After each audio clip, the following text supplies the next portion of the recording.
I think that there are many in MAGA for whom the Epstein story is a red line as well. But the first stage of leaving MAGA is usually one that happens quietly and privately. And I do believe that there are others out there who are in MAGA who are having those quiet doubts.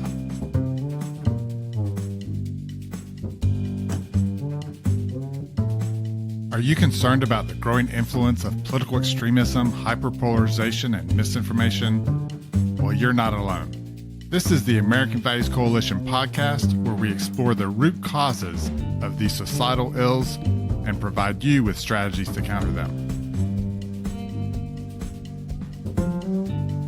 My guest today is Rich Logis, founder of Leaving MAGA. This is the second time he's been on our podcast, and you can find his organization at leavingmaga.org. It's a nonprofit organization for folks who are looking to get out of MAGA. And you can hear more about that on our previous podcast. But today I wanted to talk to Rich about Marjorie Taylor Greene, who has been in the news today, just recently, the last couple of months especially. So Rich, thanks for joining the AVC podcast. Yes, my pleasure, Napp, to be back with you. Good to see you. Yes, and our previous conversation turned out to be our most popular Substack of the year for 2025. So thanks so much for that. I take no credit for that. That's all you and your team. No. You should take all the credit, man. Come on. Well, thank you for that. Yeah, so you used to be a MAGA podcaster and influencer. Even got to hang out at Mar-a-Lago at least once before, hung out with some other MAGA folks. Have you ever met Marjorie Taylor Greene? I have not. I've not met her, and I'm encouraged by what she has said over the last few months. My fear is that she thinks that the president is not right-wing enough. That's my concern about some of the statements that she's made in the last few months.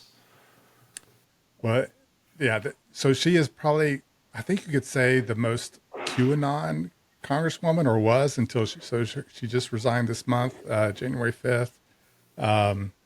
So a lot of her statements have been, wrapped up in QAnon conspiracies, some stuff that at least you could say bordered on anti-Semitism, if not outright anti-Semitism. So a lot of concerning stuff over her career. But finally broke with MAGA, broke with Trump. And really it was over Epstein, right? So that was the breaking point for her. She voted to release the files, and Trump did not like that. And so that was the breaking point. I think that story with Epstein, what's remarkable, Napp, about it is that in our current media environment, stories tend to come and go. But that story just will not go away. And I think that there are many in MAGA for whom the Epstein story is a red line as well. But the first stage of leaving MAGA is usually one that happens quietly and privately. And I do believe that there are others out there who are in MAGA who are having those quiet doubts. I can tell everyone who's watching this and will hear this that we now have people who are currently in MAGA who are confused and questioning their belief system who have reached out to us. And unsurprisingly, what they're mentioning is the Epstein story, because what they're concluding is if Trump has lied about the Epstein story, which very clearly he has based on what he said recently and what he said on the campaign, then what else might it be that he's lying about? And I just think what happens with people who leave MAGA, there's one lie and there's one betrayal too many that eventually lead them through their epiphany and the transformation of leaving MAGA. Yeah, and I recently heard, I forget his name, the horn guy, the J6 guy that wore the horns. Oh yeah, the shaman guy. The shaman guy. He recently said in an interview he's no longer MAGA, and the reason he gave was also Epstein.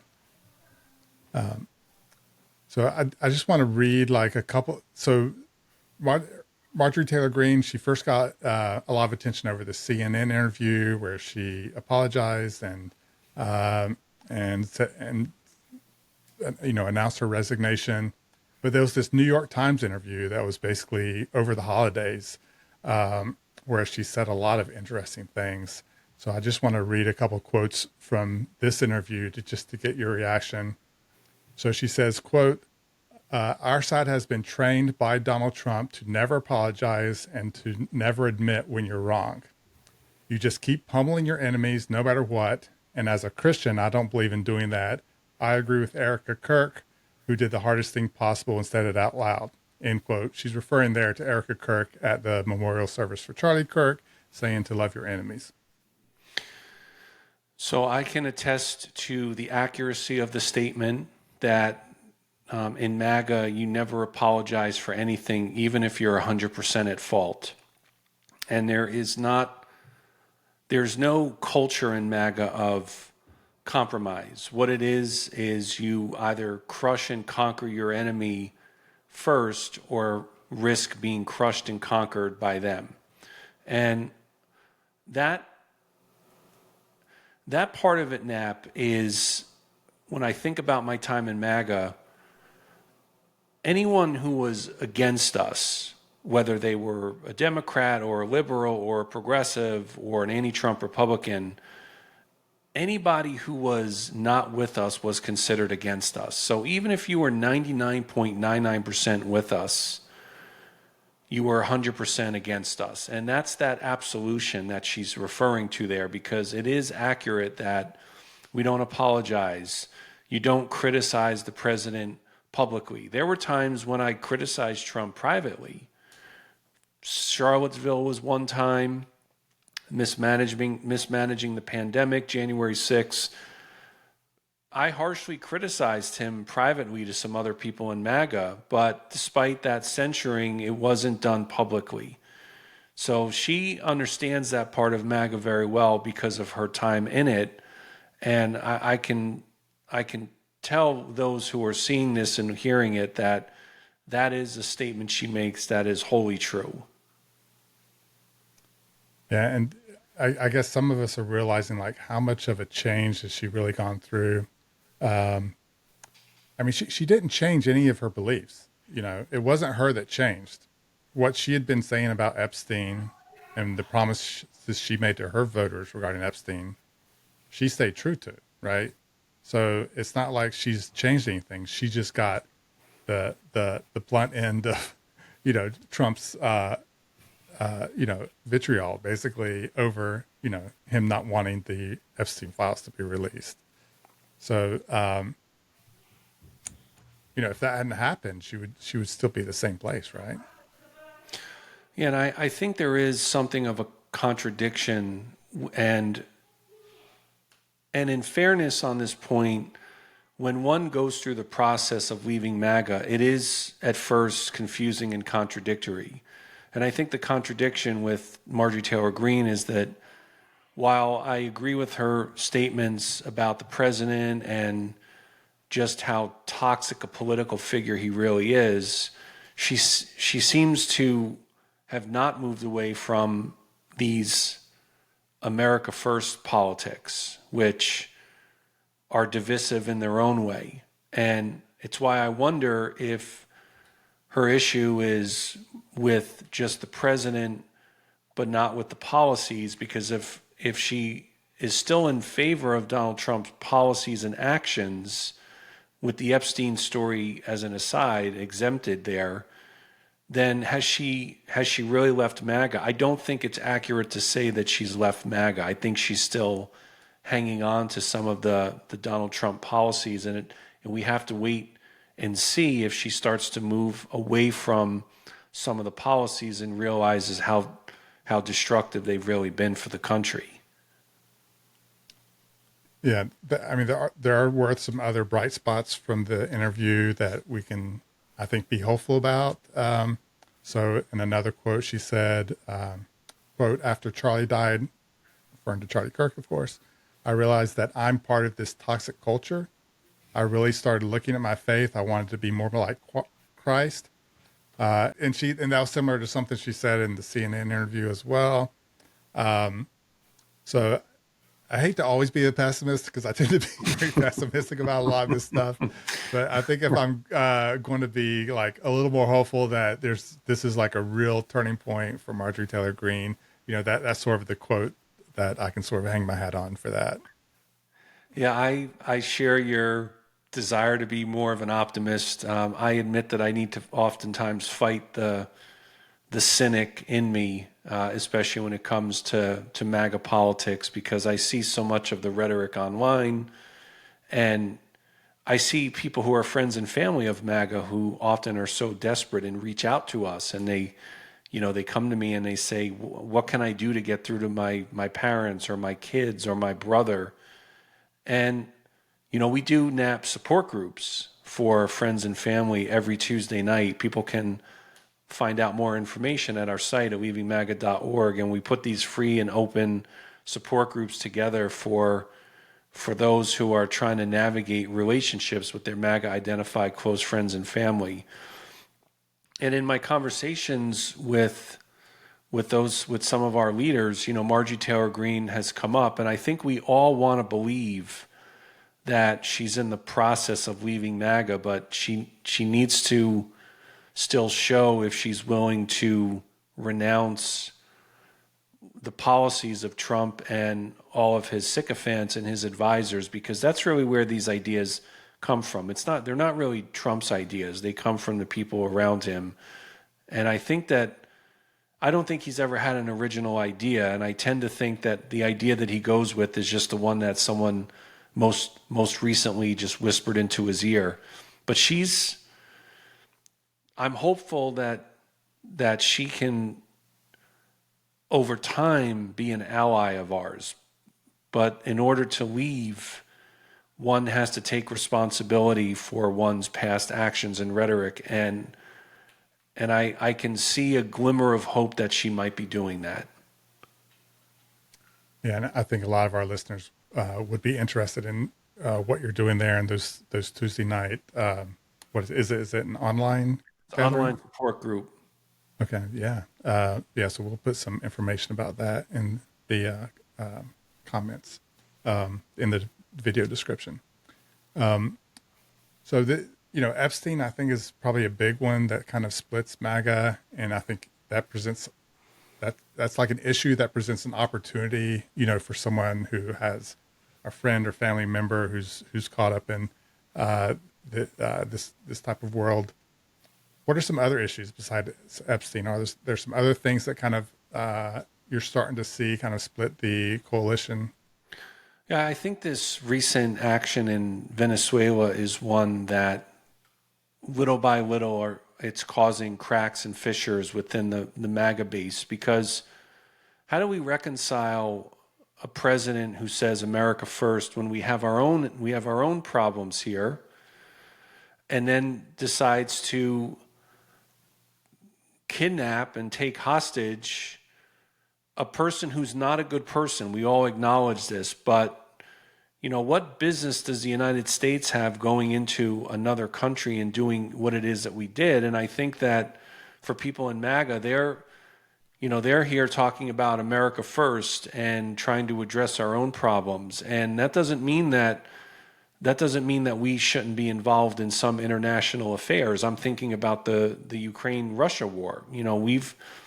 We've done right by Ukraine, and I support the actions that we've done as it pertains to that war.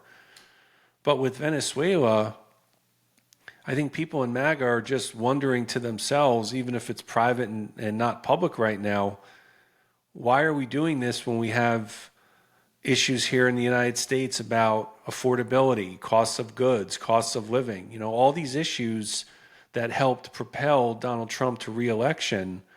And not only are some costs not going down, but there are some that are even higher today than when he took office. And so the logical question is, what does Venezuela have to do with any of that? And I think that that's an issue that's causing a chasm within the MAGA base as well. I wish that it were happening faster, Napp, that people are having doubts.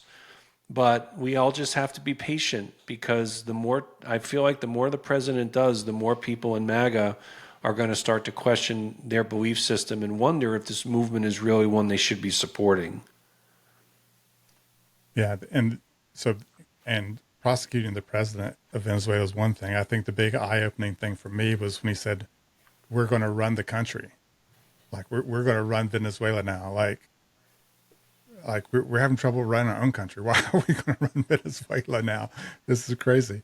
Yeah, let's nation build our own nation. And I'm not saying that in any kind of nationalist or nativist or isolationist way. You know, the United States is the world superpower. It means that we have a responsibility. It's why more of the burden of keeping a peaceful world order falls on our shoulders, because of being the world's number one superpower. So I'm not saying ignore the rest of the world. No, we need our allies and our alliances, but those alliances have been weakened as a result of this presidency. And I think, Napp, that your regular everyday voter who's not paying attention much to politics may not think about that, but I do think they're paying attention to what's going on in Venezuela and are wondering, why are we going to nation build another country when we've got our own, as you put it, our own problems and issues to tend to here?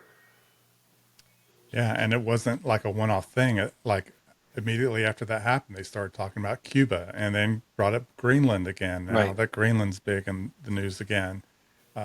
Panama, they've talked about Panama and Canada even. I mean, it's just kind of, and none of this, none of this was discussed before the election, right? He didn't win on this. He didn't win on saying, "I'm going to take Greenland," So this is all like, for folks who voted for him, this is all like new stuff.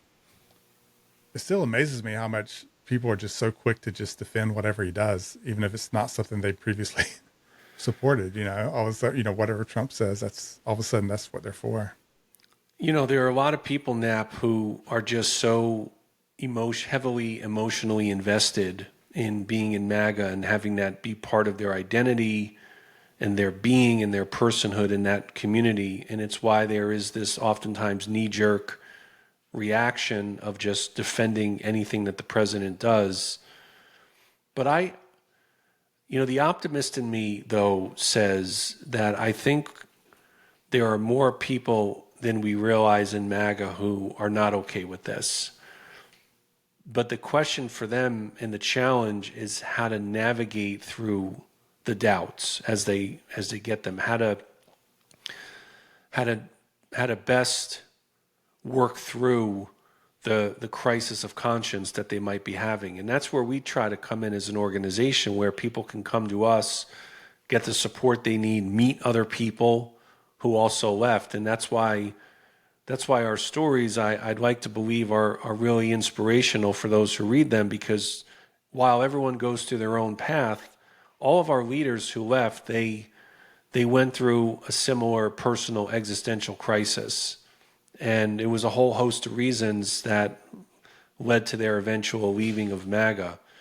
But I think more and more as time goes on, there are more people in MAGA who are not going to be so willing to quickly defend Trump on doing something that they know that deep down is wrong that he's doing. What about the ICE raids and like the shooting in Minneapolis? Is that, could that be a breaking point, or is that pretty much everyone's kind of divided in what they're seeing there? So I like to really differentiate with people in MAGA in two ways, Napp. They're the ones who are very terminally, chronically online, and then the ones who aren't. Of the ones who are online, they predominantly think that the officer was justified in what he did.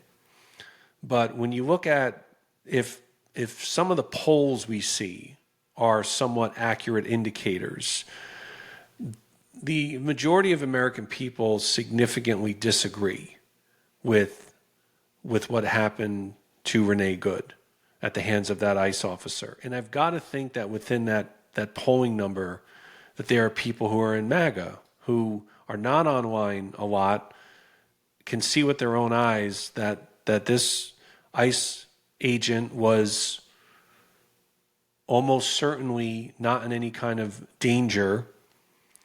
And I think that if those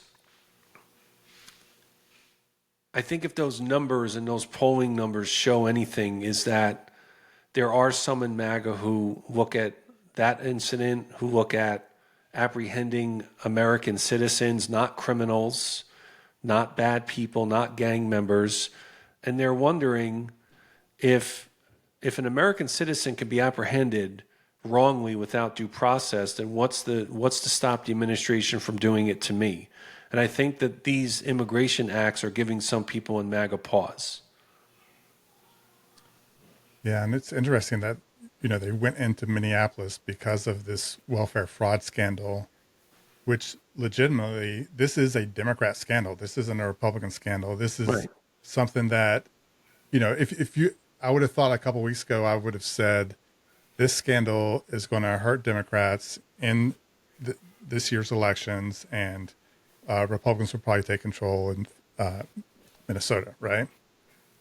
Now I'm starting to wonder if they are kind of blowing that because of all the stuff that they're doing in Minneapolis and all the bad press that they're getting now, whether Republicans are just, or specifically Trump is blowing opportunities for Republicans to make gains in this year's election. Well, if he's blowing it, I say keep going. Keep doing it. Now you saw today probably he's talking about invoking potentially the Insurrection Act. Yeah. And that's something that he's talked about for so long. So none of it is surprising. None of the acts of retribution, for example, trying to exact revenge, none of that is surprising. I wrote before the election in numerous articles publicly that one of the reasons I feared a second Trump presidency was that it would be one of retribution. And it has turned out to be such a presidency. You have the president who doesn't even shy away from that. And a lot of Americans, because they're not political and don't follow political news, they don't see that, they don't hear that. And of course for those who are listening to the Fox Newses and reading the Breitbarts of America, they didn't see before the election Sean Hannity, as an example, as just one person, talk about how the president was going to apprehend people without due process who are American citizens who did nothing wrong. And I say that, Napp, because there's the sentiment of, well, how could people in MAGA not have known? But the fact is, they really didn't know. They didn't know what would happen with ICE. They didn't know that people who work in the federal government, their neighbors, their community members would lose jobs, farmers who would lose grants necessary to their livelihood. They didn't know about it because the information that they consume didn't tell them, and the audiences and the MAGA media that they follow and read and listen to didn't tell them that. So it's why when I hear people say, well, they did, how could they not have known? The answer for many is that they really didn't know. It's only after the fact that they learned. And if somebody questions their support for Trump, if they've got remorse because something has affected them, that's what happens in life. A lot of times we don't react to something until it affects us.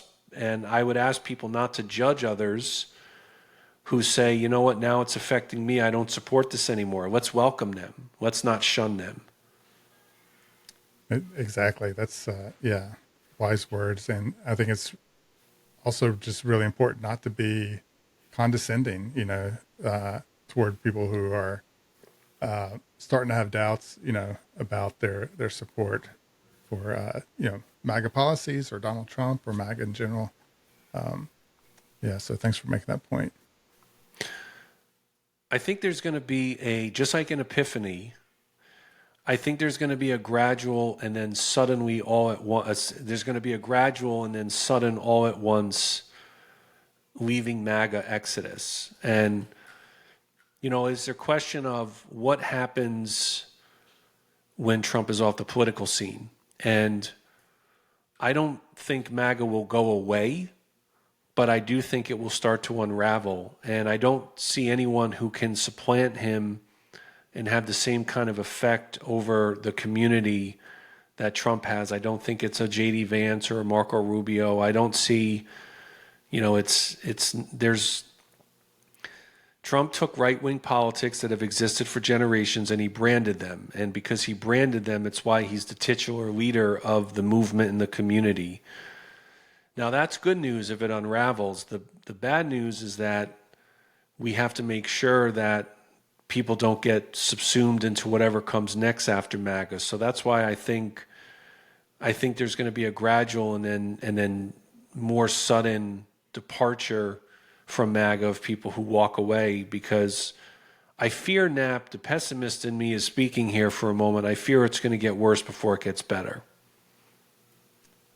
Well, yeah, and the pessimist in me is saying if we have a Democrat takeover in reaction to Trump, that might also be an overreaction, and we may end up with extreme Democrat policies or liberal progressive policies going from one extreme to the other. That's another thing that I also fear. So, sorry to end on a pessimistic note, but looking forward, what do you have coming up? So, anything you want to talk about? I think I heard you might have a book coming out. Do you want to tell us about that? Yes, and I'm would be honored to receive your endorsement for it. It's a memoir that we're putting together. It's a little bit about myself, and it talks in great detail about my odyssey and my entree into MAGA, what life was like inside of MAGA, and then leaving, and then why I started the organization Leaving MAGA. It's entitled One Betrayal Too Many, and I feel like that title in particular reflects very well why people eventually start to have doubts and why they start to question, because that red line is reached and it becomes one lie and one betrayal too many. So I expect we're going to have the memoir out end of January, early February, and then we're going to go on a book tour. And when I used to be, Napp, when I used to be a MAGA podcaster and pundit, I always hoped that the president would pay attention to me. And now with the memoir coming out, I hope that the president pays attention to us and sees what it is that we're doing. So thank you for allowing me to mention the memoir. As we approach the publication date, we'll let our subscribers know through our newsletter, through our social media, and anyone who wants to subscribe, they can visit our site at leavingmaga.org.